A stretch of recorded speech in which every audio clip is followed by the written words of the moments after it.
এই যে বাংলাদেশ ক্রিকেট দল যে ফর্মে নাই, এই ফর্মে না থাকার জন্য দায়ী কে জানেন? লিটন দাসও না, সৌম্য সরকারও না, নাজমুল হোসেন শান্ত ক্যাপ্টেন সেও না। দায়ী হচ্ছে যে এই যে যারা ক্রিকেট খেলা নিয়ে সাংবাদিকতা করে সেসব সাংবাদিকরা। মানে চিন্তার বাইরে কতগুলো পেজ আমার সাথে মানে অ্যাড আছে, কীভাবে যেন ওদের ভিডিও আমিগুলো দেখি।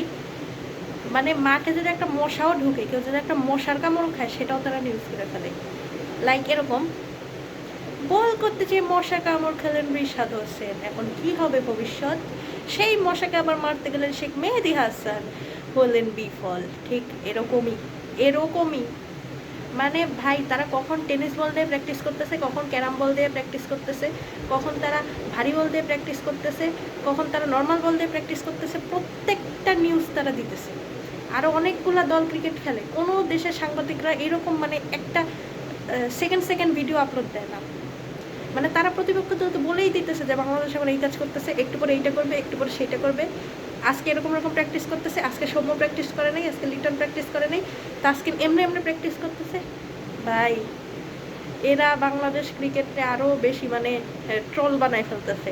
এমনিতে তো যা ট্রল ছিল ওরা